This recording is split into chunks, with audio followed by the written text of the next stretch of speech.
Olá, tudo bem? Este é o AGL Convida e hoje nós vamos bater um papo bem legal sobre a fundação da Academia Guaçuana de Letras. E para que essa conversa seja abrilhantada, nós convidamos dois membros fundadores e um deles está presidente da AGL. E eles são os professores Diamantino Gaspar e Augusto Legaspi. Roda a vinheta.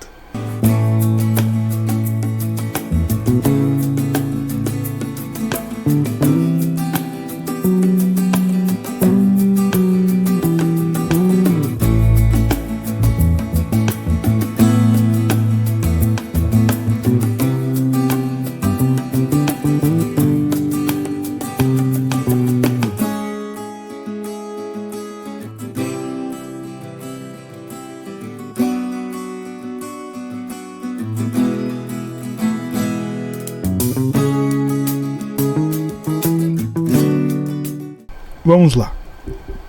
Primeiro, eu gostaria de dizer que vocês são bem-vindos em um programa que é nosso. Né?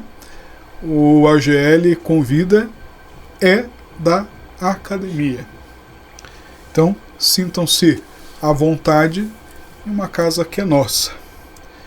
E eu digo sempre, é impossível fazer uma coisa sozinho, né? Então, para que o AGL Convida pudesse acontecer, nós unimos forças, né? A academia com o estúdio FBJ Home Studio e o grupo Inspirados do Rap. Nós somamos forças para que o AGL Convida pudesse acontecer. Tá? Então, gostaria de agradecer a presença ilustre dos senhores, pessoas que são referências não só na academia, mas na sociedade guaçuana. E eu tenho certeza que a nossa conversa, o nosso programa haverá de reverberar aí em muitas casas. Então, primeiramente, eu gostaria que o presidente da AGL, professor Diamantino Gaspar, se apresentasse, por gentileza. Bom, eu, na verdade, já estou aqui há algum tempo, né? No sábado mesmo, completei mais uma primavera e desse tempo todo aí, desde, digamos, 98, nós sempre aqui na presença do nobre colega, né? E sempre conversávamos sobre literatura. E foi daí que aconteceu tudo isso, né? Primeiro nós começamos a experimentar na casa do escritor. E aquilo ajudou muito, porque daí nós começamos a ver melhor como seria esse mundo das letras. E quanto mais a gente mexia, mais a gente queria penetrar nesse mundo. Então, o que eu tenho para dizer seria mais ou menos isso, né? Presidente, o senhor fez carreira na educação, né? O senhor Sim. Poderia falar um pouquinho sobre a sua trajetória na educação, por gentileza? Eu comecei, digamos assim, a minha trajetória, né, com as aulas, primeiramente, na cidade de Santo Antônio do Jardim. Isso em 1972. Em 72 eu estava terminando a faculdade. Fazia eu Ciências e Letras. Comecei em Poços de Caldas e, por outros motivos e razões, passamos para São José do Rio Pardo. E os colegas, sempre conversando tal, um professor de Pinhal, José Nalesso, nos conhecemos e ele ficou sabendo que eu gostava muito de, né? E ele me convidou para dar aula em Santo Antônio do Jardim. Foi ali que eu comecei. No dia 18 de agosto de 72, eu comecei na FEG. Que legal. E aí, ainda no 4º ano de letras. Até se aposentar. Até me aposentar. Mas eu só trabalhava também, durante o dia, eu trabalhava na prefeitura. Comecei na prefeitura em 1968 e fui até 2008. 40 anos apenas na prefeitura. E em 72 comecei na FEG e fui até 2013, quando completei os meus 70 anos. Aí aquela famigerada expressão, né? Foi a compulsória. Então, e a minha carreira parou aí, em 2013. Sinto muito, gostaria de até hoje estar ainda lecionando. Legal. A carreira, digamos assim, a carteira é registrada, né? A carreira é registrada, mas continua aí dando aula quando preside as nossas reuniões, sempre acrescentando algo de valor, e um cronista nato.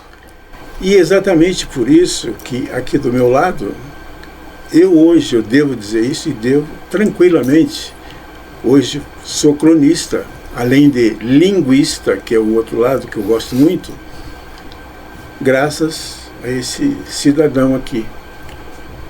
Porque a minha primeira experiência em crônica, que eu nem sabia direito o que era crônica, eu escrevi uma primeira crônica e falei, mas será que isso aqui vai servir para alguma coisa, vai agradar alguém e tal? E perguntei para esse cidadão aqui, você poderia dar uma olhada nessa crônica, se está boa ou não, tal? E ele fez isso. Foi graças a ele que eu continuei. Aí eu criei coragem e continuei fazendo as minhas crônicas. Que legal. E hoje temos aí várias crônicas ainda.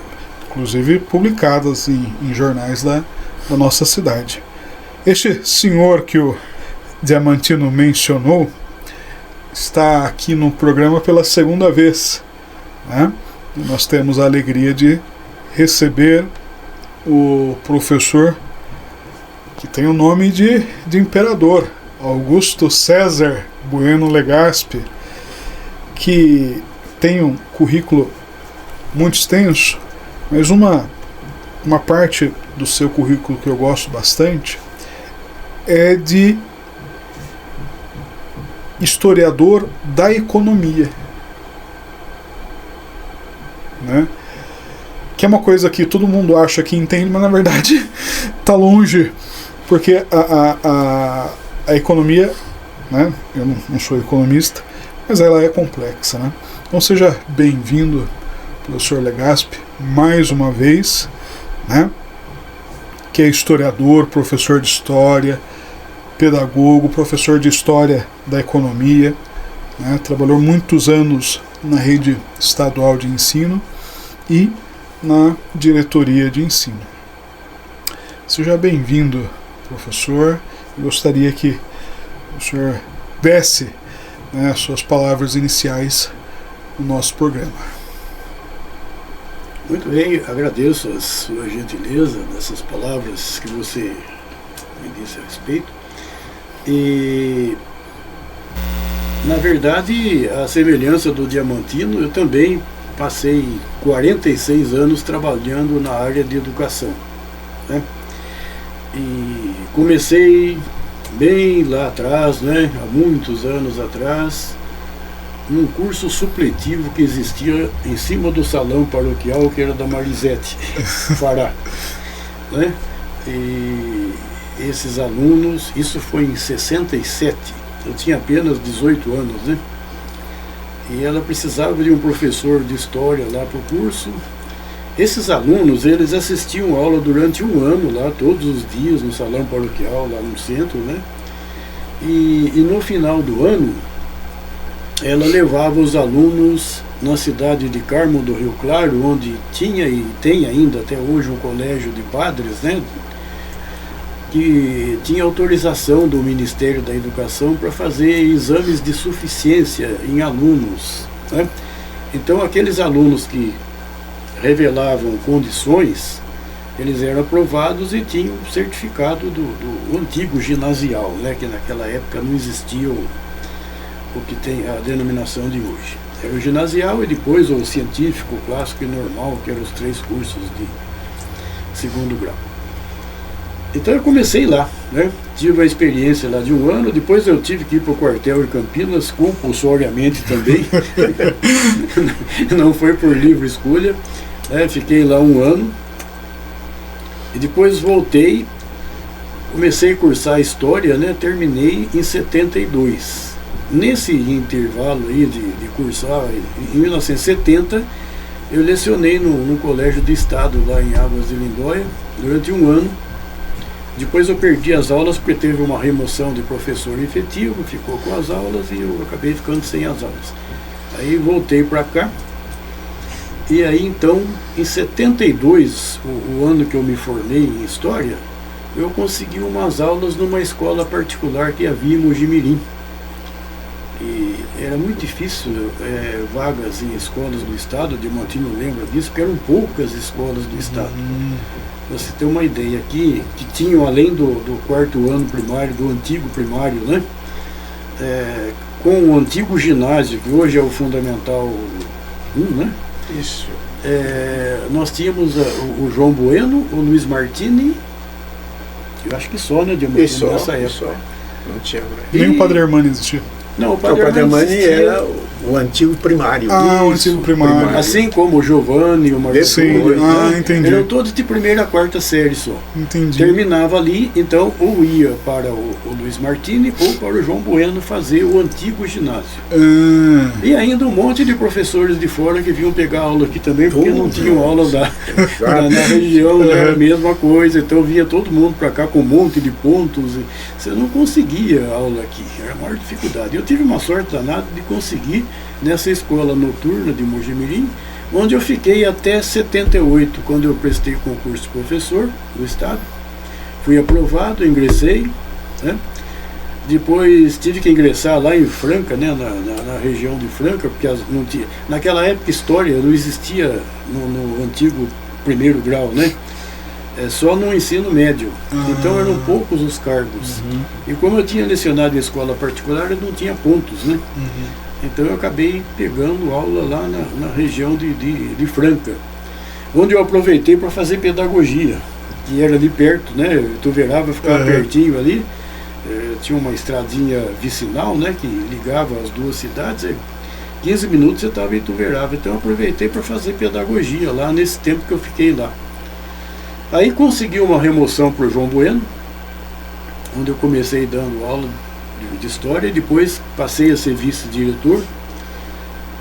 Aí teve uma remoção também lá, acabei ficando sem a vice-direção, ia voltar da aula, e o Alberto de Carvalho, que faleceu recentemente, que era o diretor do Valdomiro Calmazini, me chamou para ser o vice dele lá. E eu fui lá para ficar 6 meses, que era uma substituição, acabei ficando 8 anos. 8 anos. E aí eu prestei concurso de diretor de escola, né? Do Estado, escolhi o Padre Armani, assumi lá o Padre Armani, e nessa altura eu já lecionava na FEG também, inicialmente no período da tarde e à noite, né? Depois aí teve uma mudança lá e acabaram me jogando para o período da manhã. Aí complicou tudo, né? Eu tinha que ficar no Padre Armani à tarde e à noite.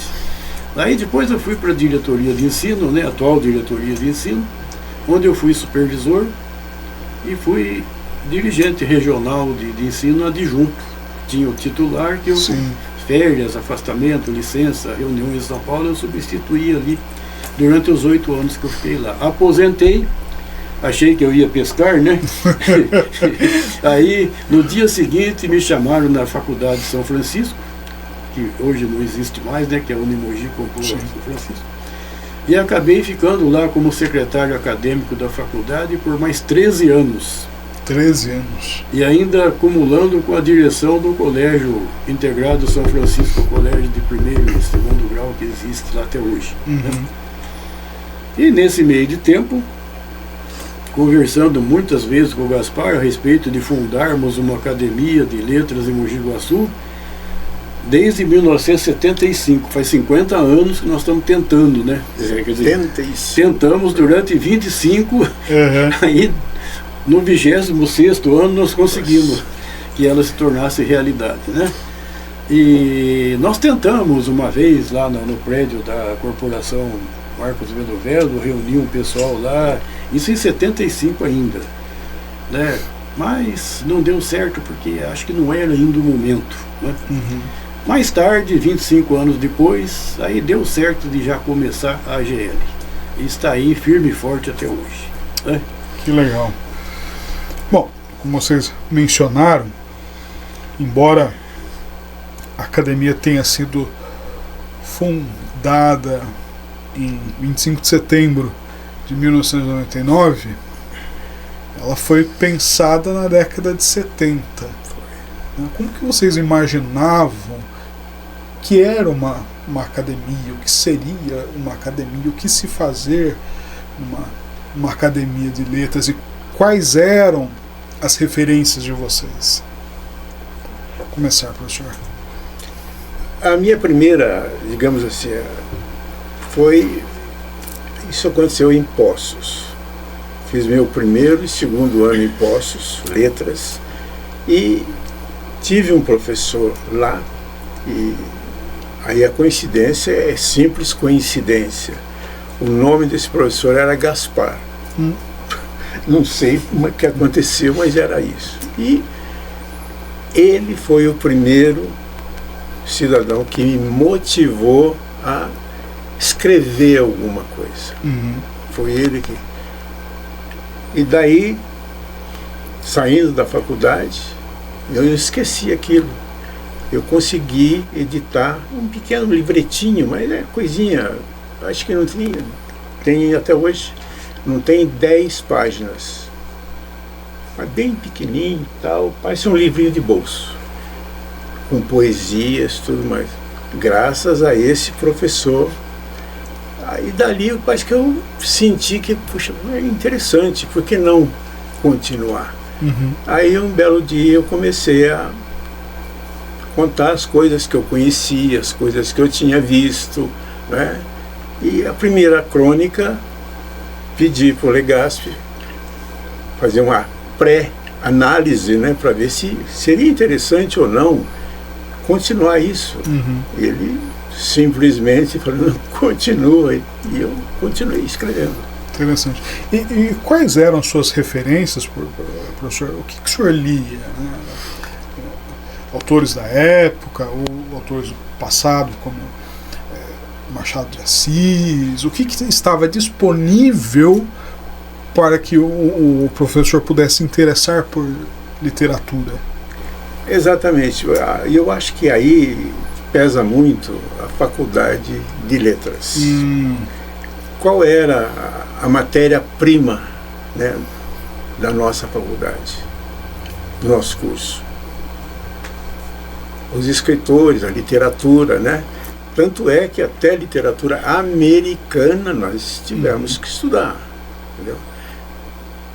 Literatura brasileira, literatura americana, literatura inglesa, e vimos até alguma coisa de literatura francesa. Quer dizer que o universo com o qual a gente tinha contato todo dia era enorme. E eu sempre me lembro de uma coisa que aconteceu quando eu entrei na faculdade. Foi até uma coisa, não sei, eu tinha terminado o meu curso técnico em Mogi Mirim, na escola que ele lecionou há algum tempo. E eu estava na rua Hugo Pancieira, bem na esquina ali da Roque Guazelli, descendo a rua assim, um moço chamado Luiz Pancieira,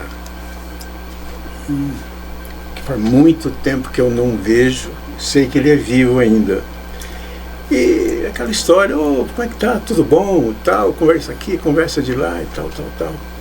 Não sei por que o assunto caiu para negócio de estudar, onde, né, tal. Falei, eu estou terminando aqui, Mojimirim e tal, Escola Técnica de Comércio, né? Fiz contabilidade. Falei, mas você não vai estudar mais? Vai parar por aí? Eu falei, não, eu gostaria de continuar, mas só que eu não tenho ideia para onde que eu posso ir, né? Falei, olha, eu fiquei sabendo que em Poços de Caldas, tem uma faculdade de letras. E vai haver uma segunda chamada para o vestibular, que a primeira não supriu. Falei, poxa, mas Poços de Caldas? Poços de Caldas, isso, tal, interessante. Era numa terça-feira. Na sexta-feira, peguei aqui no Iguaçu um cometão. Famoso cometão. Peguei um cometão, fui à noite, porque durante o dia eu não podia, fui à noite. A faculdade, se você não sei, conhece a faculdade de Poços? Não. Fica de frente a uma praça muito bonita, perto do Palace Hotel. Cheguei lá, tal. Perguntei da segunda, né, da chamada. Não, tem sim, tá em aberto. Encerra amanhã. Opa, então fizemos a nossa inscrição e tal. No sábado ia ser o exame. O senhor fez a inscrição na sexta, no sábado seria o exame. Falei, e agora? Voltei para o Iguaçu, né? Falei, eu tenho que dar um jeito nisso, né? E pude estudar o que deu para estudar. Só que tinha uma coisa que para mim era... Eu tinha visto no ginásio alguma coisa. Tinha latim. Falei, e agora?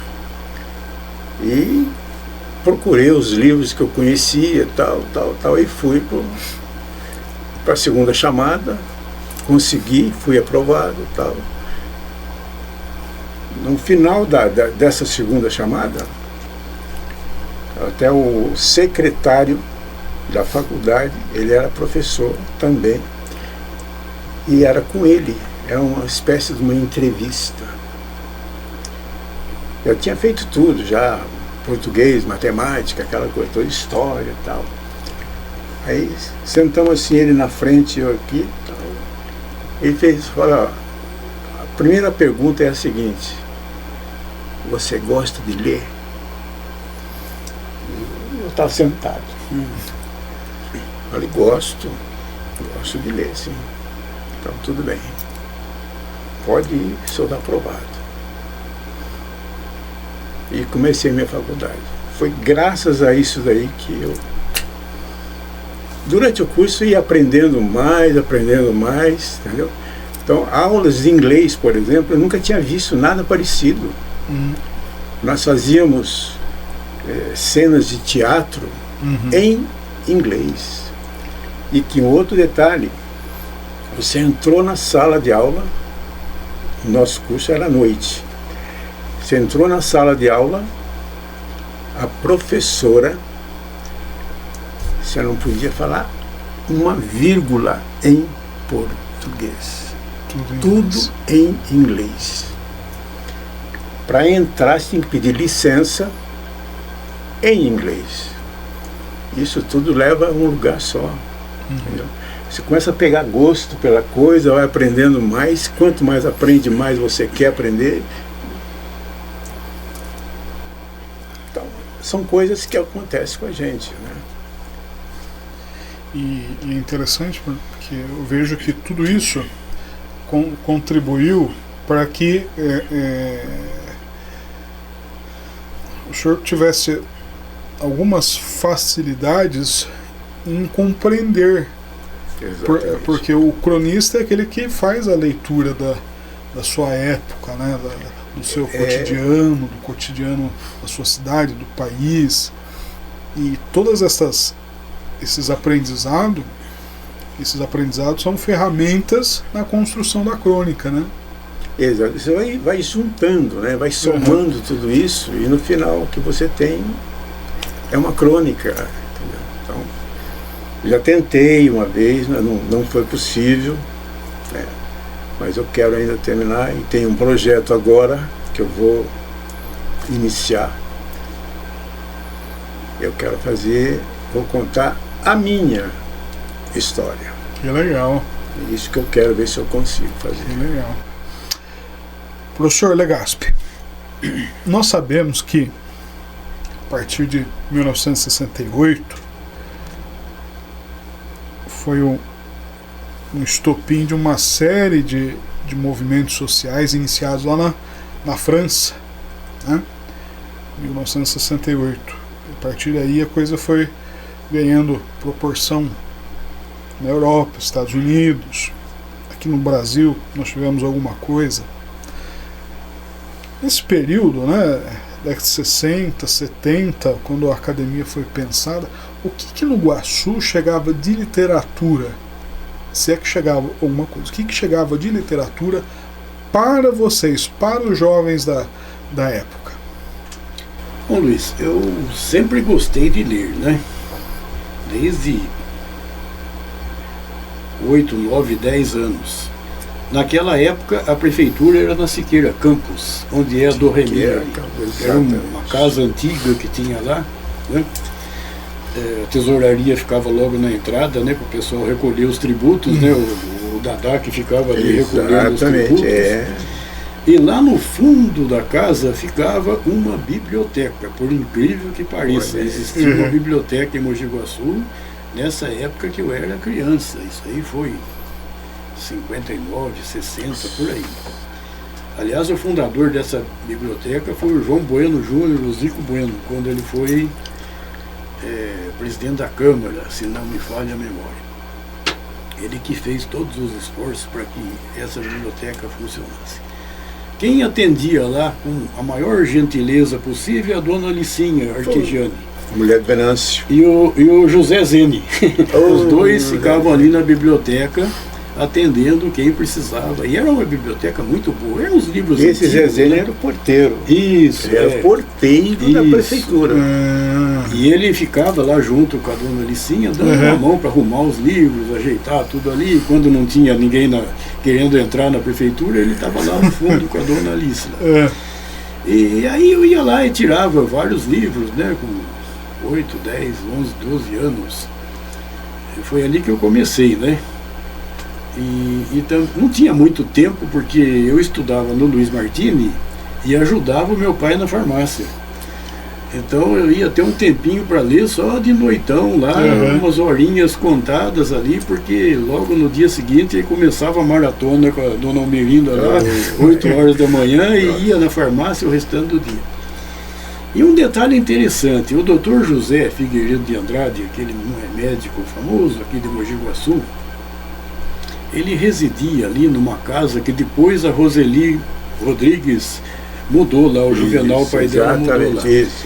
Ali perto de onde é hoje o Magazine Luiza.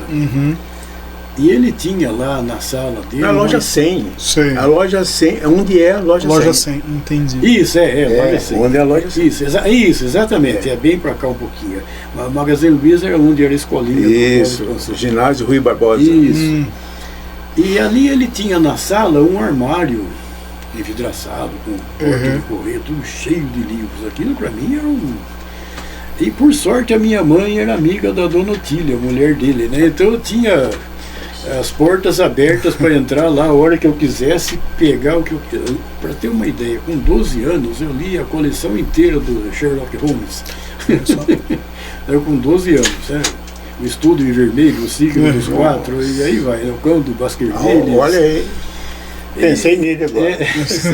Então, era esse contato que a gente tinha, porque não havia livraria em Mogi Guaçu, né?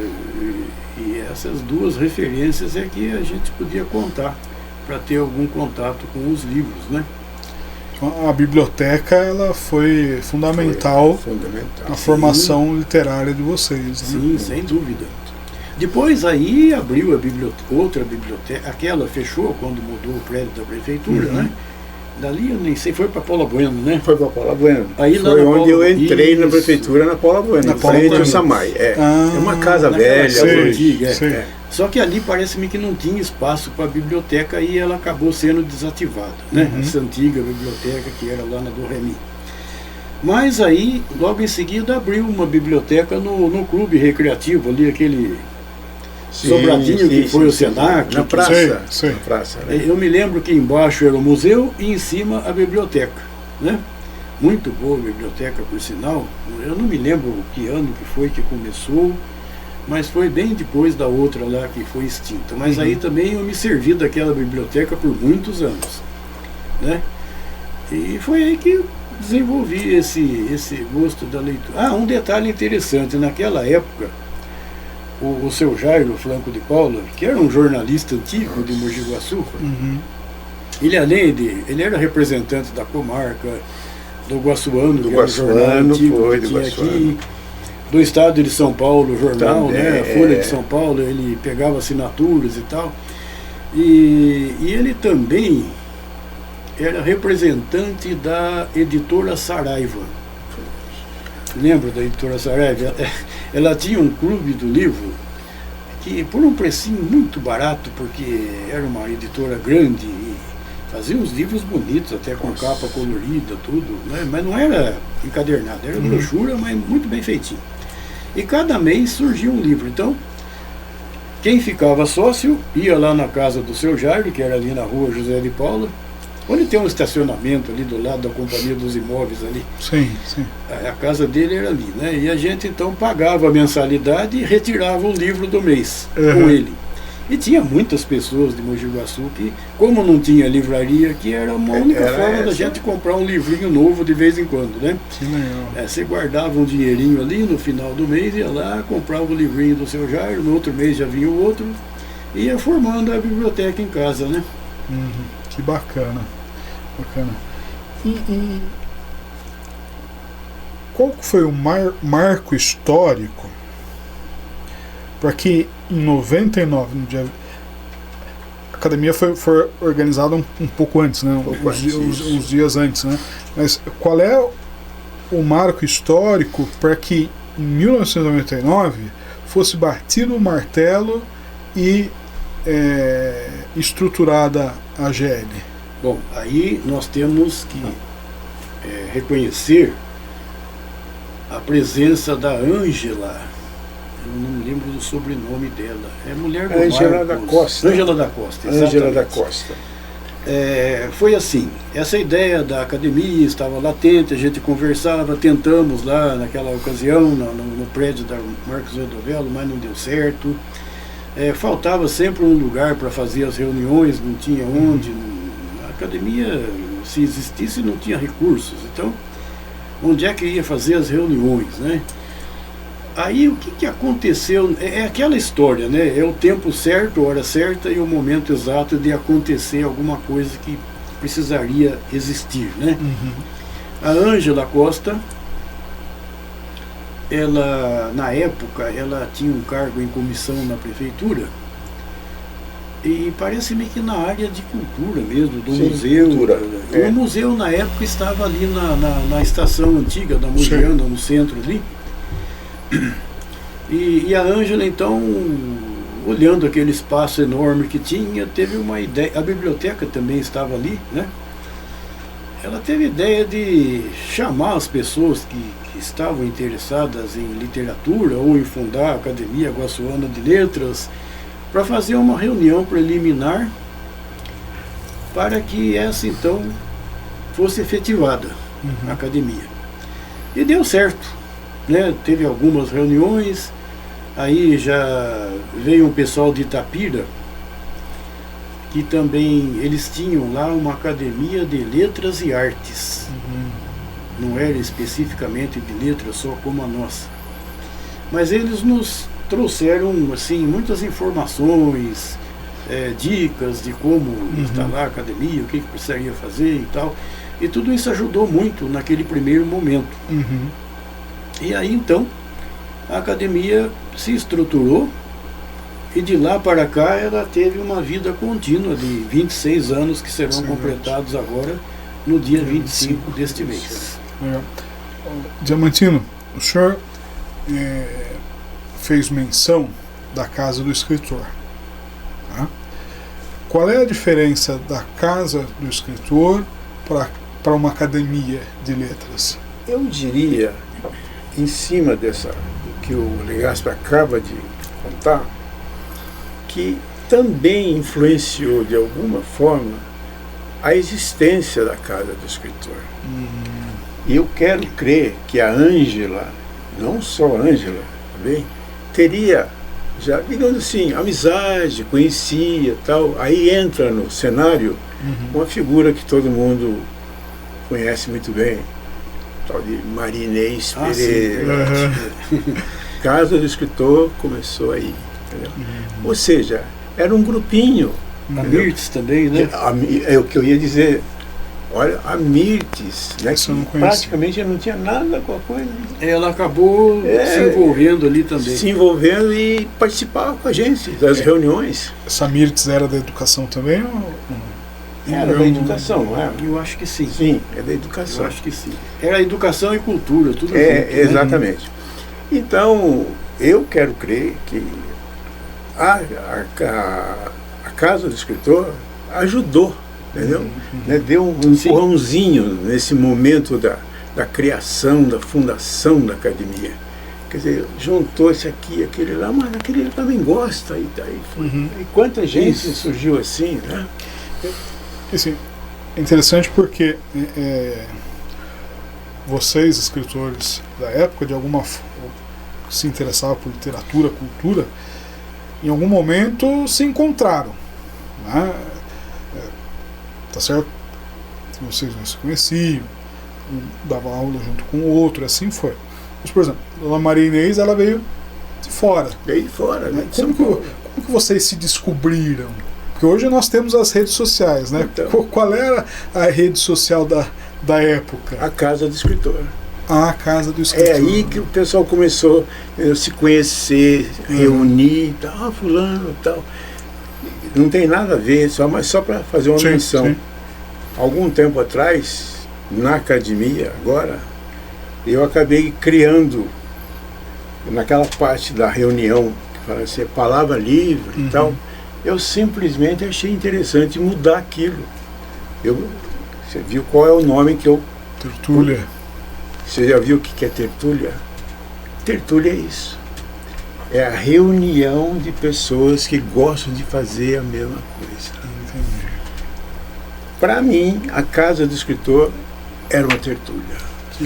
Não tem, a Casa do Escritor não tinha essa formalidade que uma academia requer. Isso, era bem mais... Inclusive, não interrompendo, só para complementar, algumas pessoas convidavam para ir para a academia, pessoas que participavam da Casa do Escritor, eles achavam assim, não, mas eu não tenho condições de ir lá, lá é muito sofisticado, né? Então havia esse probleminha aí. Alguns da Casa do Escritor acabaram não indo para a academia com esse receio de... Né? Pode continuar. Não, mas seria isso.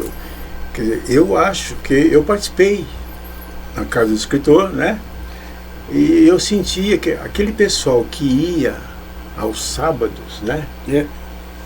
Ia lá porque gostava.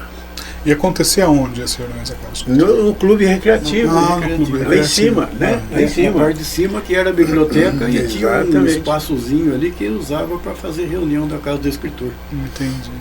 E embaixo era o museu. Né? Isso, embaixo era o museu. Entendi. E essas reuniões, né, fizeram com que em 99 a academia fosse fundada. Né?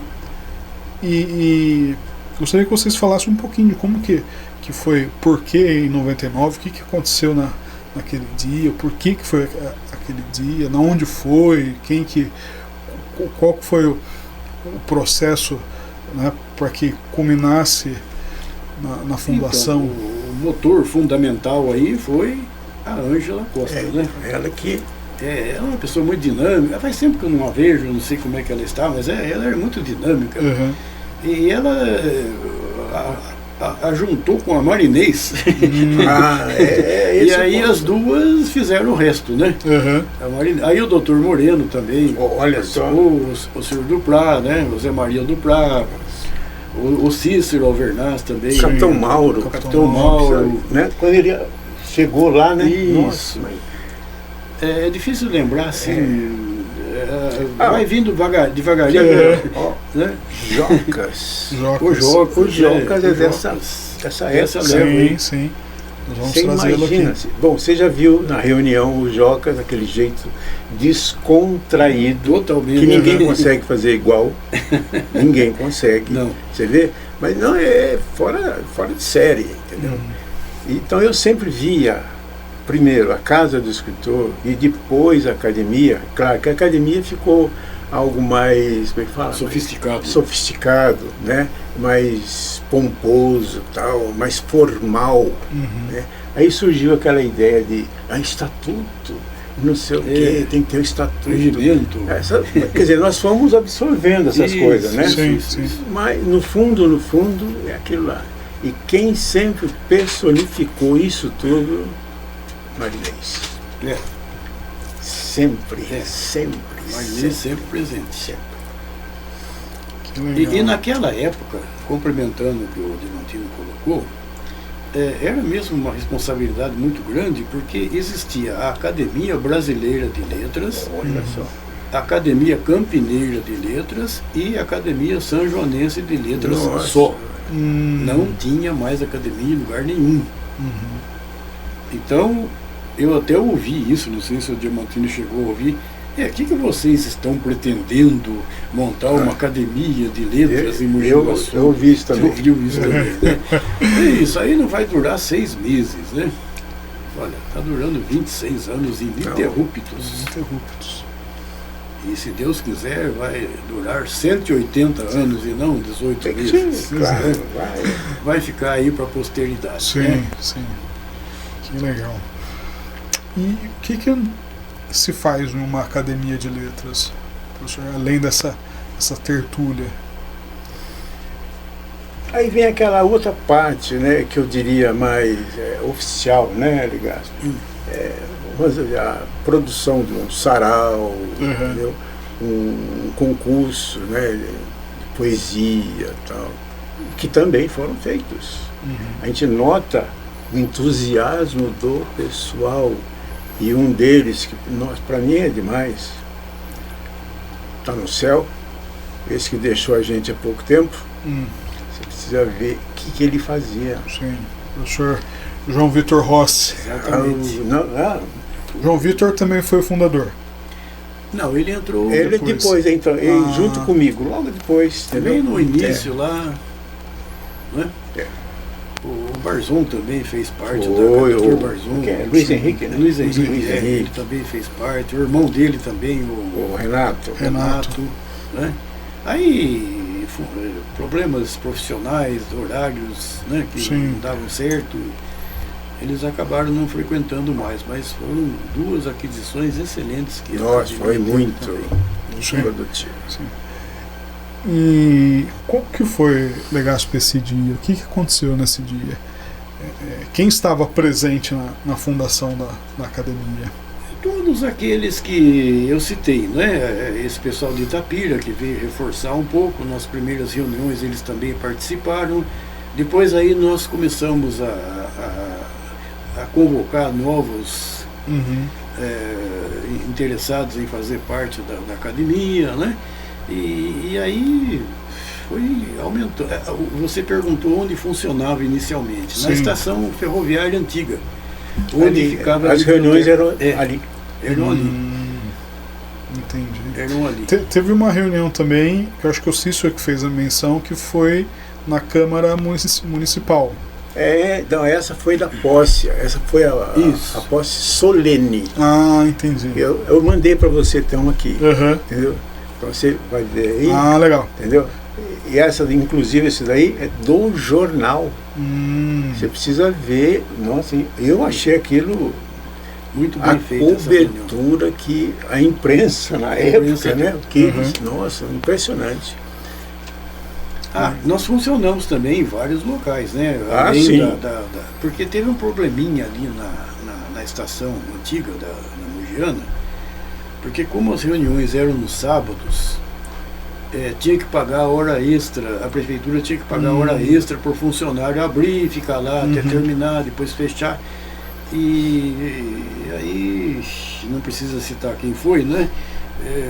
Falou que a partir de tal data não poderia mais usar lá, porque tinha esse problema, que seria tenebroso para as finanças municipais. Aquela coisa de sempre, né? Daí foi para faculdade. Não, antes disso, nós tivemos ainda em alguns lugares. Na casa da Maíra, depois, não, antes.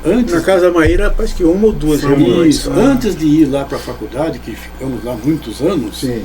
Nós estivemos, primeiramente, num sobradinho que tem em frente ao Luiz Martini, que o Capitão Mauro tinha uma escola de inglês. Sim, claro, mas também foi, digamos, provisório. Isso, provisório, nós ficamos lá algum tempo, né? Exato, aí depois parece que ele fechou a escola, não sei o que aconteceu lá, que nós tivemos que ir para outro lugar. E aí nós conseguimos o Lions. Também foi no Lions. O Elias era o presidente do Lions, nós conversamos com ele aceitou. E o João Rossi era o presidente. Na época do Lions. Que legal. E eu era o vice dele. Exatamente. Vice do João. Aí nós estávamos nessa época no Lions, no prédio do Lions, cedido pelo Lions gratuitamente, eles não cobraram nada da gente. Aí depois dali nós fomos... Acho que depois é que foi para a faculdade, né? Aí depois mudou a administração do Lions, aí já entrou lá alguém... sempre foi isso. Resolveu cobrar da academia, achando que a academia tinha subvenções. Eu falei, não temos subvenções, a gente paga para funcionar para a prefeitura. Sim. A prefeitura cobra da gente o imposto de serviços. Sim. Até foi duro para conseguir isenção.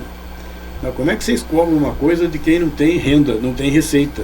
Exato. Não é comercial, é uma coisa cultural. Sim, né? Custou eles entenderem que não era para cobrar. Mas, como eu falei, o presidente que sucedeu Elias, né? Nós não recebemos subvenção, nós pagamos para a prefeitura para poder funcionar. Sim. Pagamos, sim, mas não é comércio, então, cobra da gente. Pode. Mas aí nós resolvemos ir para o Imaculada. Na época foi a dona Marinês mesmo que conseguiu lá, com a doutora Rafaela, que era a diretora da faculdade. E ela falou, não, venham para cá, nós não vamos cobrar nada, é um serviço comunitário que a gente presta e tal. Uma sala de aula? É uma sala de aula, ela falou até é bom pro nome da faculdade, que a academia fique aqui, tem curso de letras aí, aquela coisa toda. E nós acabamos ficando lá um bom tempo, né? Um bom tempo. Até que surgiu essa oportunidade de ir para o Centro Cultural em novos tempos, né? Ocupando aquela sala especial de vídeo lá, que é uma maravilha para a gente fazer as reuniões. Sim. Legal. E agora falando um pouquinho da nossa estrutura, né? Do nosso funcionamento. Como que se dá, Gaspar, o acolhimento de novos membros? Como a pergunta daquele professor, né? Tem que gostar de ler, né? No mínimo. Condição sine qua non. Condição sine qua non. Tem que gostar de ler, perfeito. Né? Tem que ser. Como é que funciona? Então, veja bem, até um certo tempo, nunca houve tanto, né, sei lá, não havia muita atenção para isso. Nota bem que a academia, desde 99, primeiro foi um, depois foi o outro, o capitão, né, e da Ângela e tal, e está vendo aí. Um belo dia eu sentado lá, dando uma olhadinha nos papéis lá e tal, falei, caramba, eu comecei a contar.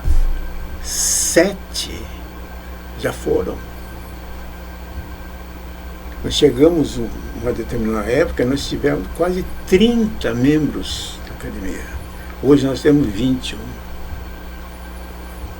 Fora a renúncia da Eliane, e assim vai. Coisas que acontecem, Sim, né? sim. Claro, De cidade, Sim. né? Então aí eu comecei a, digamos assim, pesquisar. Uhum.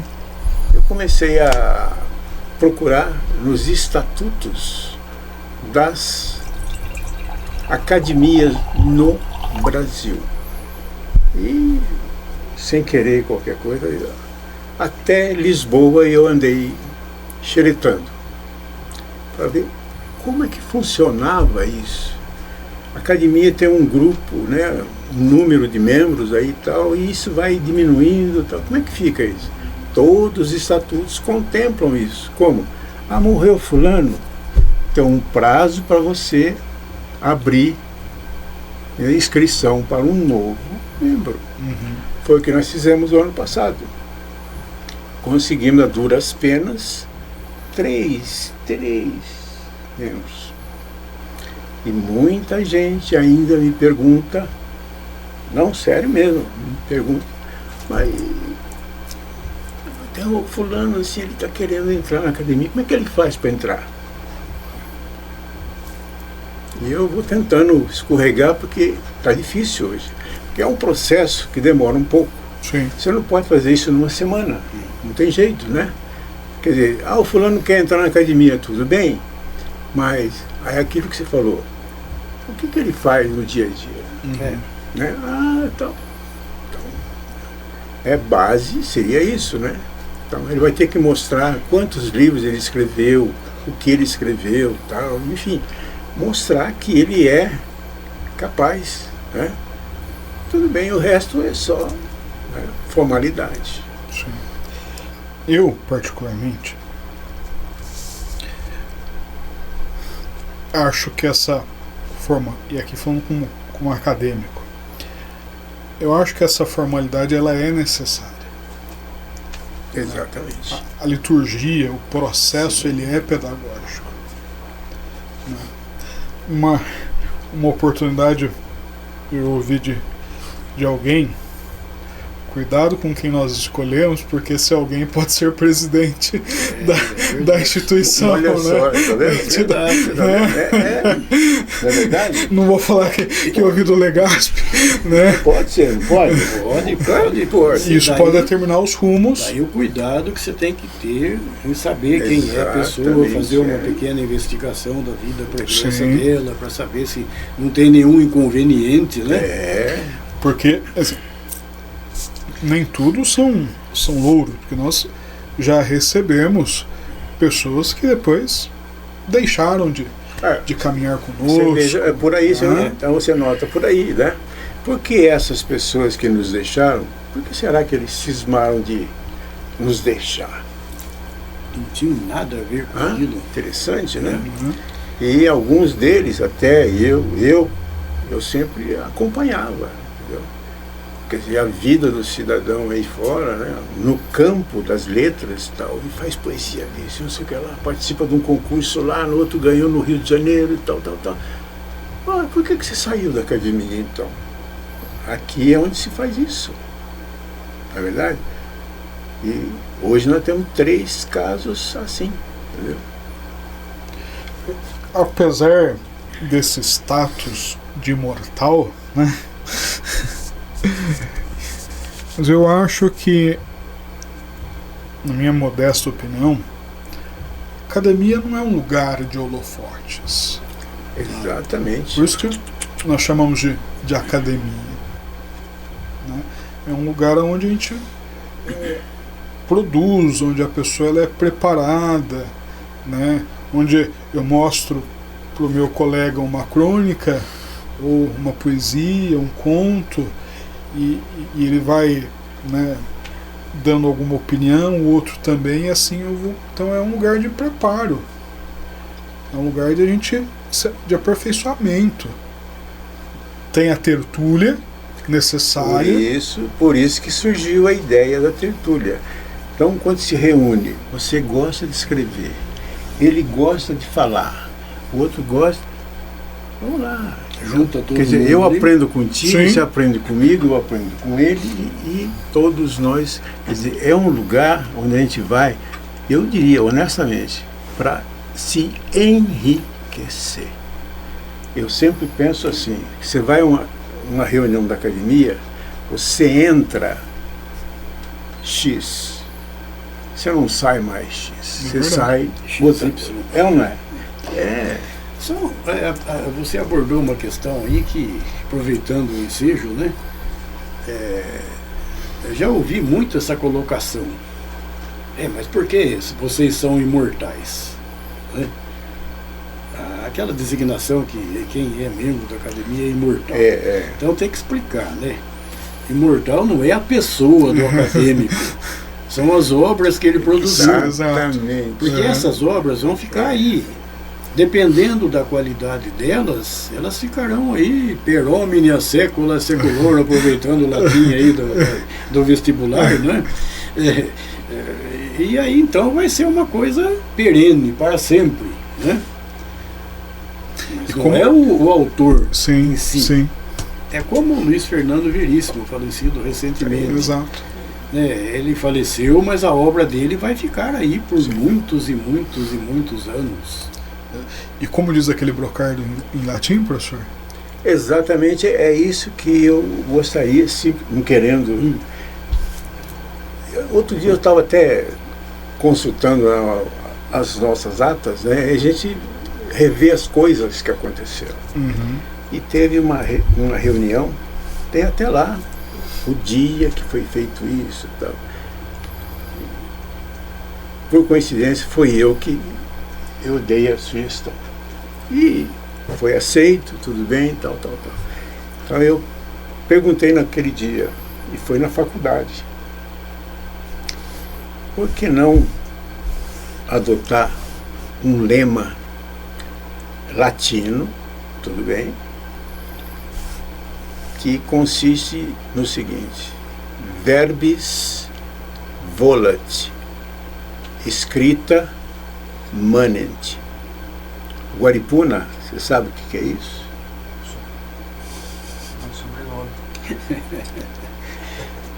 Não. Verbis. Ó, você está usando o verbo. Verbo, Fala, né? falar. Escrita, escrever. Quando você fala, vai embora. Palavras ao vento. Vai embora. Certo? Se ninguém ouviu o que você falou, você perdeu seu tempo. Ok? Agora, o que você escreveu, tchau. Por isso, a ideia da imortalidade está aí. Que bacana. Não é verdade? Então, Muito legal. Nós A gente temos tem. até hoje escritos do Camões, Sim, do, exato. aqueles primeiros Homero. escribas aqui que chegaram no Brasil, que relataram lá o descobrimento Sim. do Brasil. Existe até hoje aqueles originais lá, grafados, Olha, 500 anos depois. Né? E é muito bacana porque a nossa academia, ela tem uma particularidade que eu tenho muito orgulho de falar dessa especificidade dela, porque ela une o clássico, né? Nós temos a Maria Inês, falecida, que tinha um rigor nas rimas, né, nas sílabas poéticas, né, com a estrutura de uma poesia. A nossa acadêmica Fátima Filon com o soneto, a estrutura do soneto, cordel. Nós temos a poesia livre, no caso do Cícero Alvernaz, mas nós também temos o pop, sim, né, sim. que é o caso do grupo Inspirados do Rap. Sim, perfeitamente. Né? Isso é poesia. Exato. Isso é poesia. E pura. E pura. Pura. No sentido mais puro. Sim, sem dúvida. Eu até vou aproveitar o gancho e citar aqui um personagem da história do Brasil, o José Bonifácio, que foi praticamente o precursor da independência, né? Naquela época dele, ele já falava isso. Nós precisamos construir a nação brasileira. E o que é a nação brasileira? é colocar o indígena, o africano, o europeu, todo mundo junto, formando a nação brasileira. Ele já falava isso há 200 anos atrás. Exato. E ele falava que o objetivo de quando você quer formar uma nação, você tem que agregar tudo que você tem ali. Juntar todo mundo. Você usou o termo... eu vou usar um outro termo. Um tipo de uma egrégora, né, que você reúne todo mundo ali. Exatamente. Todos fazendo parte da nação brasileira. E aí você vai ter o quê? Toda essa diversidade de conhecimentos que compõem a nação brasileira. E se ele sempre falava, se não for assim, o Brasil vai se dividir. Vai formar vários pequenos países, como a América Espanhola se dividiu. Né? Eles não criaram lá uma egrégora que era uma nação, né? Eles permitiram que se desagregasse tudo. É verdade. Então, o José Bonifácio, 200 anos atrás, falava nisso aí. E se a academia, e tem hoje praticamente já 26 anos, é porque ela aceita toda essa diversidade que tem aí. Né? Todo esse conhecimento cultural que tem aí, às vezes até escondido, que a gente nem conhece. Eu ouvi rap pela primeira vez quando eles foram lá. Eu nunca tinha ouvido. Eu nunca tinha. Assim, não que eu... Faltou oportunidade. Né? E ali eu comecei a ver, puxa vida, esse pessoal tem profundidade. Exato. O Zé Bonifácio tinha razão. Aí aparece o Baldino dedilhando o violão dele lá, com aquelas músicas. Falei, meu Deus do céu, isso aí é a outra parte que estava quase que esquecida. Então nós temos que juntar tudo isso aí. Tem que valorizar isso. Formar essa egrégora. E se a academia existe até hoje, é porque ela teve isso aí tudo, desde o início, como o Diamantino está falando. Exato. Né? E o Brasil não dividiu ainda, porque seguiu aquilo que o José Bonifácio queria fazer, né? A trancos e barrancos, mas foi conseguindo. Né? E temos que ter ainda algum tempo para acabar de consolidar tudo isso. Verdade. Vamos já caminhando pro final.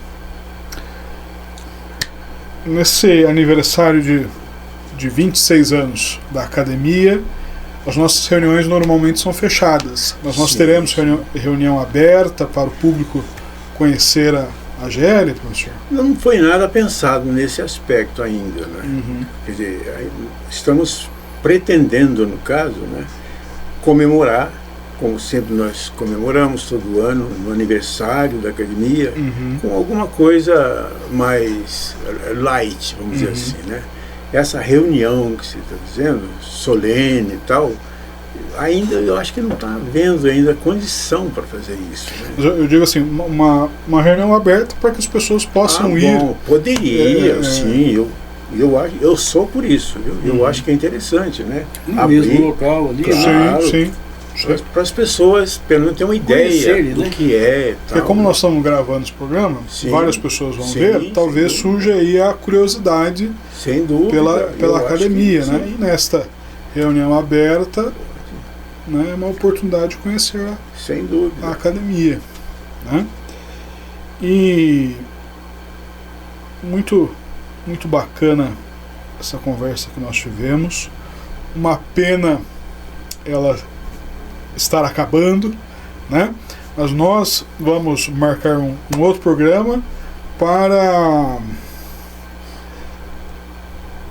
falarmos sobre os fatos de Mogi Guaçu, fazermos crônicas acerca da nossa cidade, como a exemplo da crônica Rua da Boiada. Por que que Mirão 70? Tem todos esses detalhes pitorescos aí. Não podemos deixar perder isso. Exato. Então vamos marcar uma outra conversa. Senhor, gostaria que o senhor fizesse suas considerações finais, por gentileza. Eu simplesmente eu me sinto até, de certa forma, bastante honrado, exatamente por estar aqui hoje convivendo com pessoas, né, eu diria que todo mundo conhece, que é desnecessário dizer quais são os seus predicados, mas essa reunião para mim foi muito importante, muito interessante, uma reunião, digamos assim, uma troca de ideias, né, um bate-papo que só acrescenta, né, que a gente sempre vai aumentando, aprendendo mais. E aqui nós precisamos falar que um autor clássico como o professor Gaspar, para não dizer a idade dele, mas um autor com os cabelos brancos, que está presidente da academia, essa modernidade que vocês estão vendo, né, só foi possível a academia fazer graças ao apoio do presidente, né? Nós temos um presidente que agregou o clássico, sem deixar de lado, né? Gosto de brincar os dinossauros da academia, e um recurso moderno como é a internet, o estúdio. Não, né? Impressionante. Isso aqui, hoje, primeira vez que eu entro num espaço que vocês chamam de estúdio. Sim. Eu já vi isso muitas vezes na televisão, tal, mas hoje aqui, sinceramente, a hora que eu entrei aqui, não é possível. Não, sério, é muito. E pelo que eu sei, a sua gestão, presidente, uma das gestões que eu fiquei muito feliz com a sua gestão. Uma gestão moderada, uma gestão inteligentíssima e aberta para o novo. Isso aqui é exatamente o resultado disso, né? Exato. Não foi diferente, Gaspar, na sua gestão, porque um dia eu li as atas que estavam com a Ângela, não sei onde elas estão mais, da época em que o professor estava presente, e o nível das gestões se assemelham. Olha, né? Então, infelizmente na época eu não estava indo na academia, mas pela história eu fiquei sabendo. Gostaria que o senhor fizesse as suas considerações finais. Muito bem, Luiz. Eu agradeço essa oportunidade de nós estarmos aqui rememorando a existência da academia, valorizando esses quase 26 anos que vão se completar agora, dia 25, de atividades consecutivas, ininterruptas, né? E cada vez mais firme, cada vez mais consolidada a nossa academia.